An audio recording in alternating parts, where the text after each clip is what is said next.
Hello दोस्तों, आज हमारे पास गाड़ी आई है होंडा सिटी।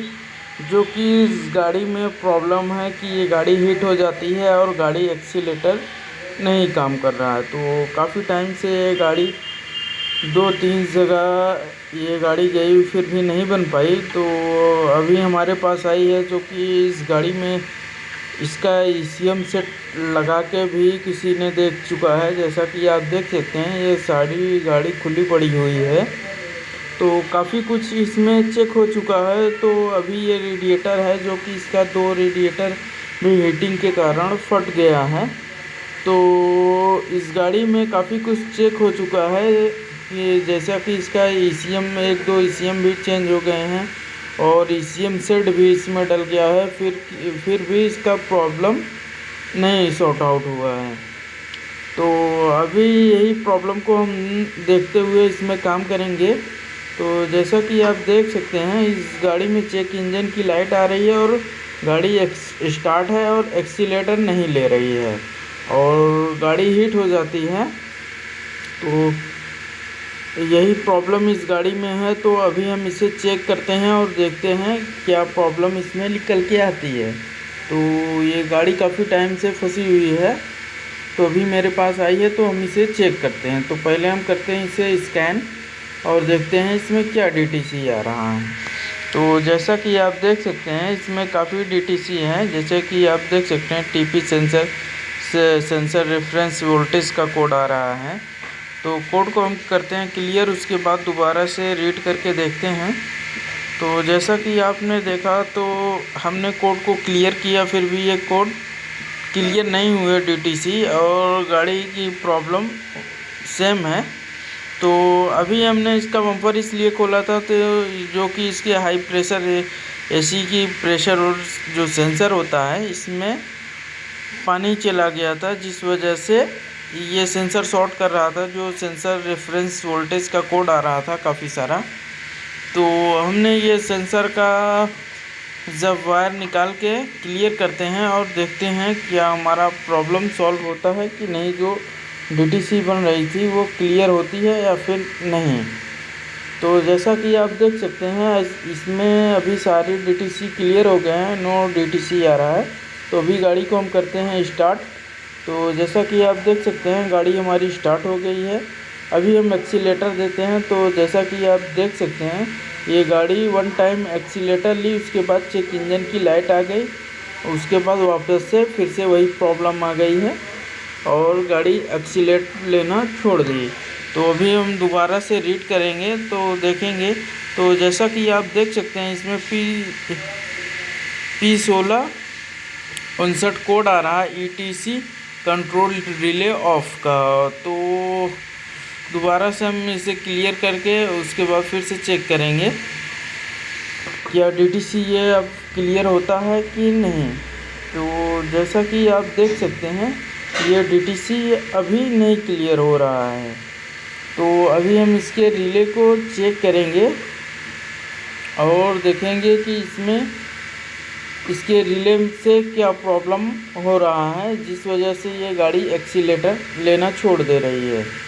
तो जैसा कि आप देख सकते हैं, इसका फ्यूज़ बॉक्स का जो लोकेशन है वो बैटरी के जस्ट बगल में ही है और ये इसका ईसीएम है। तो जो ईटीसी रिले है, ETCS रिले, तो ये हमारा वाइट वाला है। तो अभी हम इसे निकाल लिए हैं, जो कि ये काफ़ी बार रिले भी जहाँ से गाड़ी आई है बता रहा है कि चेंज करके देख लिए, फिर भी प्रॉब्लम नहीं सॉल्व हुई। तो अभी हम इसमें पॉजिटिव करंट चेक करेंगे। तो जैसा कि आप देख सकते हैं, ये 4 पिन का रिले होता है, जो कि हमारा 2 पिन में मेन आना चाहिए, तो वो आ रहा है। तो अभी हम ग्राउंड को चेक करेंगे, क्या जो ECM से मेरा ग्राउंड आता है, ये रिले ऑपरेट करने के लिए वो आ रहा है कि नहीं। तो जैसा कि आप देख सकते हैं, ये रिले ऑपरेट करने के लिए जो ग्राउंड आता है वो ग्राउंड नहीं आ रहा है। तो ये 1 टाइम गाड़ी एक्सीलेट लेती है अगर हम बैटरी की तार निकाल के वापस से लगाते हैं तो गाड़ी में ये प्रॉब्लम है। तो अभी हम इसे कुछ टाइम के लिए इग्निशन ऑफ करेंगे, उसके बाद कोड क्लियर करेंगे और देखेंगे क्या मेरा ग्राउंड आ रहा है या फिर नहीं। तो अभी हम इसे इग्निशन ऑन करके कोड को क्लियर करते हैं। तो जैसा कि आप देख सकते हैं इसमें जो कोड है वो क्लियर नहीं हो रहा है। तो अभी हम रिले के आउटपुट साइड लगाएंगे एक वायर और देखेंगे कैसे मेरा जो मेन पॉजिटिव करंट है वो कट रहा है। तो आपको हम प्रॉपर दिखाएंगे। अभी हम इसमें लगा लिए हैं और एक ग्राउंड लगा के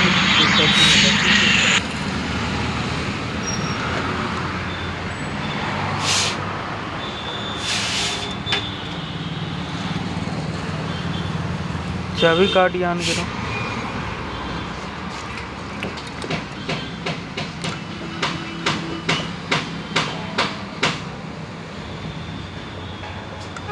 स्टार्ट करो।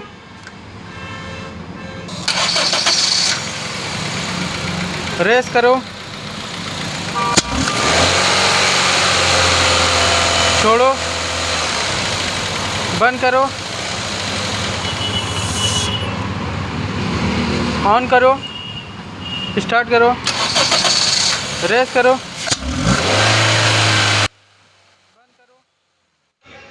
तो जैसा कि आपने देखा कि जो इसका ETC का रिले है वो गाड़ी स्टार्ट करते हैं और एक्सीलेटर देते हैं तो उसका मेन सप्लाई कट जा रहा है। तो इसका फॉल्ट यही है। तो अभी हम इसके प्रॉब्लम को नहीं पाए हैं। तो जैसा कि आप देख सकते हैं इसका जो DD कॉयल होता है, इसके कॉयल में रस्टिंग आ गई है। तो हमें लगता है यहीं पे प्रॉब्लम है। तो अभी हम इसको क्लीन करके सारे DD कॉयल को लगाते हैं और देखते हैं क्या मेरा प्रॉब्लम सॉर्ट आउट होता है कि नहीं। अभी हम क्लीन करेंगे और लगा के चेक कराते हैं आपको। तो अभी हमने इसका कॉयल वगैरह क्लीन करके लगा दिया हूँ। तो अभी गाड़ी को हम स्टार्ट करके और देखते हैं क्या मेरा प्रॉब्लम सॉर्ट आउट हुआ कि नहीं। तो अभी इस गाड़ी को स्टार्ट करते हैं। तो जैसा कि आप देख सकते हैं इस गाड़ी में जो प्रॉब्लम था वो सॉल्व हो चुका है। और यहाँ पे जो चेक लाइट थी वो चली गई है। और गाड़ी एक्सीलेटर लेके अभी देखता हूँ। तो अभी मेरा एक्सीलेटर फुल्ली काम करने लगा है। जो ये एक्सीलेटर नहीं काम कर रहा था वो काम करने लगा है। तो अभी हम मेरा काम बिल्कुल ओके हो गया है। जो प्रॉब्लम मिली थी वो इसकी DD कॉयल में थी। गाड़ी हमारी स्टार्ट है, AC भी चल रहा है। ये DD कॉयल था जो प्रॉब्लम कर रहा था। तो फाइनली गाड़ी हमारी बिल्कुल ओके हो गई है। गाड़ी बिल्कुल भी ओके हो गई है। तो अभी गाड़ी को हम फिट करके टेस्ट ड्राइव लेके गाड़ी छोड़ देंगे।